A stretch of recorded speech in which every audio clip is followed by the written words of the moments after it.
Hello, and welcome back to episode 9 of Take Charge of the Classroom, a web series designed to disrupt outdated behavior management models and help you create the classroom culture of your dreams. In this episode, we are looking at productivity. How can we minimize wasted time? Because Benjamin Franklin said, idle hands are the devil's playthings, and if he wasn't a teacher, he definitely knew what teachers went through. A lot of behaviors that we don't want crop up in between lessons, in between transitions, in between activities. How do we get that productivity up and really squeeze out those opportunities for misbehavior? In our Take Charge sequence, this is the second time we've looked at anticipating problems. Last time we looked at procedures and how the routines and procedures are very helpful, but now we can also look at our transitions. That's what we're going to be looking at in this episode, and we'll be looking at it through the lens of what are the students doing. And so how can we increase the productivity so the students are more actively engaged in learning and have less opportunity to act out? So first, let's talk about early finishers. We have this in every single classroom, in every single lesson. No matter how hard you try, there are going to be some students that finish faster than others. They are just quick workers. They don't talk so much. Maybe they're exceptionally bright. Whatever it might be, there are going to be some early finishers, or perhaps your pacing is off. You think you have an activity that's going to last 25 minutes until the end of the period, and it only takes 10. Either way, your scheduling of your activities is never going to be uniform, in which every single student takes the exact same amount of time. They all finish at the same second, and then you can move on. There's going to be some staggering and some overlap. So here are some things that teachers have tried in the past for early finishers, and while they might work in some areas, for the most part, they're not great ideas. Having students help others. This is probably a rookie teacher's mistake. They will have someone finish early and they'll say, well, just go help other people. Well, that doesn't work for several other reasons. Number one, some students that finish early, they do it because they'd rather do something else. That doesn't mean they want to help others. So you might be forcing them against their will to help others, and the help they might give might be wrong. Unless you check the accuracy of the work, you got no idea whether they actually know the content, or whether they just guessed, or whether they just have a surface level understanding but don't have the deep understanding. Why do you think it takes a 4-year degree in order to teach a concept to a child? That's what you're there for.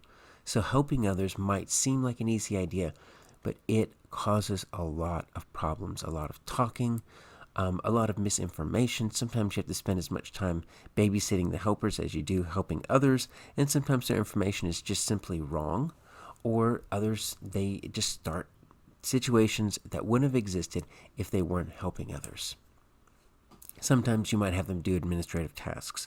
There might be 1 or 2 students that like this, whether it be cutting out, laminating, or running copies, or taking a message to a teacher down the hall. But there's never going to be enough for every single student that finishes early. And quite honestly, besides those 1 or 2 students that love that busy work, there's going to be a lot of students that don't like doing that simply because that's not their thing. So that's not a good use of their time, and they know it. And then this is the worst. There are very few teachers that do this, but extra work. I mean, really? This is your reward for finishing fast? I'm going to hand you an extra assignment?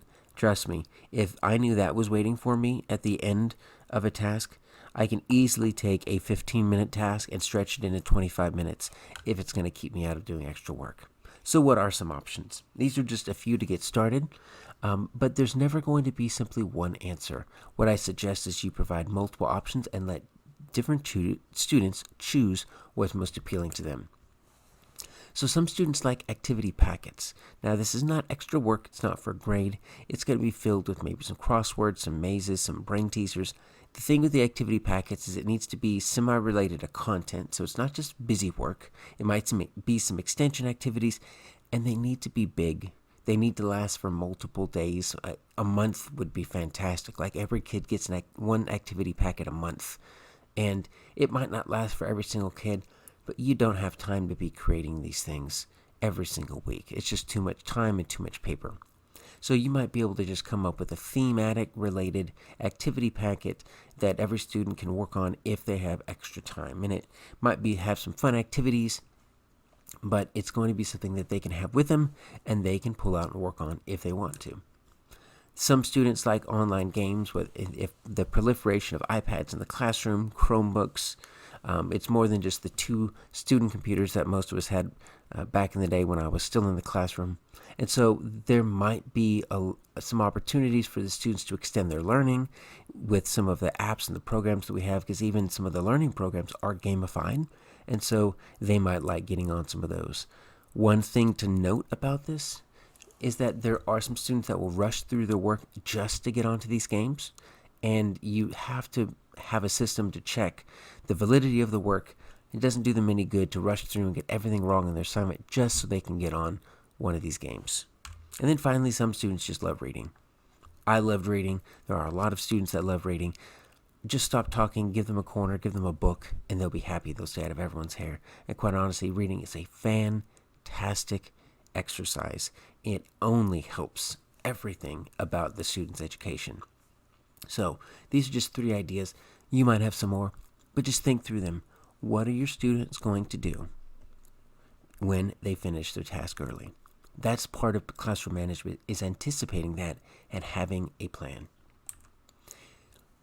Now, the administrative tasks might not be a great idea for early finishers, but that doesn't mean that we don't want students doing them. Quite honestly, you need to automate your processes. Think of everything that you do every day that's a management task. Taking attendance, passing out papers, collecting materials, and ask yourself, can a student do this? And if the answer is yes, let the students do them. Train them. Give them those leadership opportunities, because this will give them some ownership, and this will also speed things up. There are a lot of students that start to get in trouble simply because it takes the teacher forever to pass out the assignments. And they just start chit-chatting, and they start talking. So automate very simple tasks. Think of everything you do and just ask yourself, can a student do this? And if so, let them do it. Now, the other thing I want to talk about in this episode are cognitive transitions. Now, we transition every single day. Transitioning is simply the activity ending and then moving to a different activity. Could be at your seat, but most likely it involves movement, moving from your tables to the carpet. It could be lining up. It could be going from centers back to your original desks.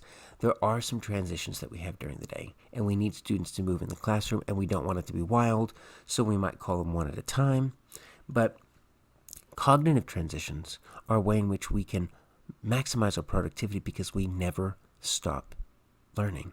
So here's just one example. Let me show you just one example of how you can use cognitive transitions, and then you can think of many different ways to apply this in your own classroom, grade level, and content area. So you might have students grouped by historical figures. So you might have a Martin Luther King table, an Abraham Lincoln table, a George Washington table. So you have one of those metal stands like you have at a restaurant that hold your table number or your order number, and you just have a picture of that historical figure. Now, cognitive transitions only work if you've previously taught the material. They are used for review. They are not used to teach a new lesson, because you need to transition and transition quickly. But what you do is, if you have already gone through your social studies lessons and you've taught about Martin Luther King, Abraham Lincoln, George Washington, so on and so forth, then you call groups to line up or come to the carpet, whatever it is, however the movement needs to be. But you do it by naming important details. So you might say, I need the table to come to the carpet that has the picture of the first president of the United States. And then the George Washington table comes up.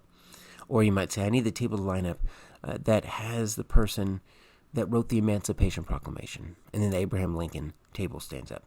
And so on and so forth. And it's very simple, and you're still trying to get them from one activity to the next, but you are trying to embed the teaching into every single moment of the day.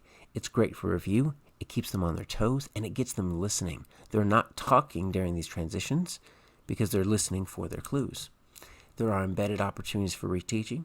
If for some reason the students don't have enough recall to remember that Abraham Lincoln wrote the Emancipation Proclamation, that gives you about 20 seconds while they're moving to reiterate that fact. So you can reinforce all of these tidbits. Once again, remember, this is not the time to teach something new. It's not the time to have a mini lesson. It's simply used for reteaching. You can even use, if you're a primary teacher, You can even use personal attributes, right? We want students that have a red shirt on, or students that have blue eyes, or students that have brown hair. So any of those could work. But think about how you can even make your transitions learning opportunities. It not only just makes you that much more productive in regards to teaching from bell to bell. As a former administrator, trust me, it's great for when administrators come in. They love saying that even when you're moving from one activity to the next, you are always teaching, because that maximizes learning time.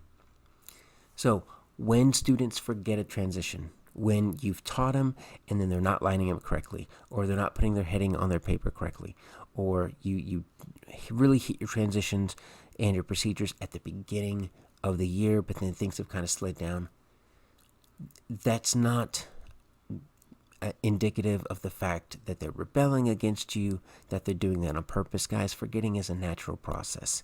It simply means it hasn't been practiced enough for automaticity.